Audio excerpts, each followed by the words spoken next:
സാമൂഹ്യ സുരക്ഷാ ക്ഷേമ പെൻഷനുകൾ, മറ്റ് ആനുകൂല്യങ്ങൾ, ആശ്വാസകിരണം പദ്ധതി പ്രകാരം ആനുകൂല്യം കൈപ്പറ്റുന്ന ഗുണഭോക്താക്കൾ എന്നിവർക്ക് വമ്പൻ സന്തോഷ വാർത്ത. ഓണത്തോടനുബന്ധിച്ച് മുഖ്യമന്ത്രിയുടെ ഭാഗത്തു നിന്നും സുപ്രധാന അറിയിപ്പുകൾ എത്തിയിരിക്കുകയാണ്. ക്ഷേമ പെൻഷൻ ഗുണഭോക്താക്കൾക്ക് വമ്പൻ സന്തോഷ വാർത്ത. ഓണത്തിന് 1 മാസത്തെ ക്ഷേമ പെൻഷൻ മുൻകൂർ അടിസ്ഥാനത്തിൽ നൽകിയേക്കും. സാമ്പത്തിക സ്ഥിതി പരിഗണിച്ചാകും സർക്കാർ തീരുമാനം. ഓഗസ്റ്റിലെ പെൻഷനൊപ്പം സെപ്റ്റംബറിലേത് കൂടി നൽകാനാണ് ആലോചന.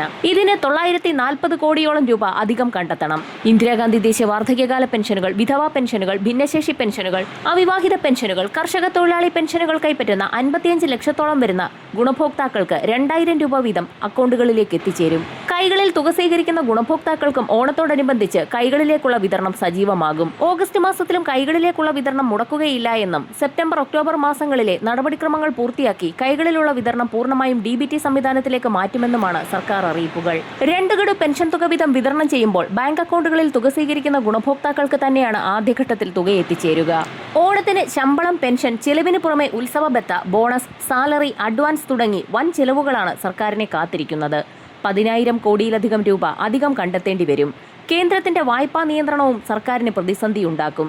ക്ഷേമ പെൻഷൻകാർക്ക് ബാങ്ക് അക്കൗണ്ട് തുടങ്ങാൻ സാവകാശം അനുവദിക്കും. ബാങ്ക് അക്കൗണ്ട് ലിങ്ക് ചെയ്യാനാണ് സാവകാശം അനുവദിക്കുക. കൈകളിൽ തുക സ്വീകരിക്കുന്ന ഗുണഭോക്താക്കൾക്കാണ് ഈ അറിയിപ്പ്.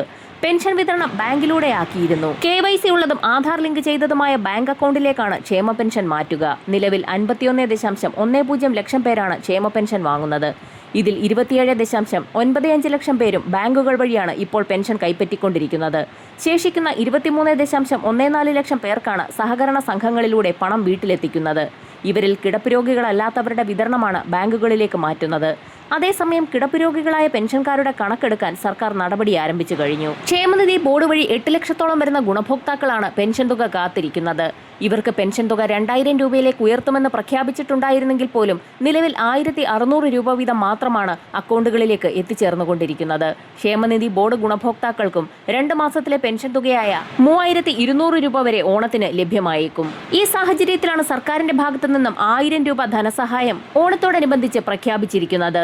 കിടപ്പ് രോഗികളെയും ഭിന്നശേഷിക്കാരെയും പരിചരിക്കുന്നവർക്കായി സാമൂഹ്യനീതി വകുപ്പ് നടപ്പിലാക്കി വരുന്ന ആശ്വാസകിരണം പദ്ധതിയുടെ പ്രതിമാസ ധനസഹായം 600 രൂപയിൽ നിന്നും 1000 രൂപയാക്കി വർദ്ധിപ്പിച്ചു.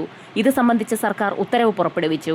സാമൂഹ്യ സുരക്ഷാ മിഷൻ എക്സിക്യൂട്ടീവ് ഡയറക്ടറുടെ ശുപാർശയുടെ അടിസ്ഥാനത്തിലാണ് ഉത്തരവ്. നേരത്തെ UDF സർക്കാരിന്റെ ബജറ്റിൽ ഇക്കാര്യം പ്രഖ്യാപിച്ചിരുന്നു. പരിഷ്കരിച്ച നിരക്കിന് വെള്ളിയാഴ്ച മുതൽ പ്രാബല്യമുണ്ടായിരിക്കും.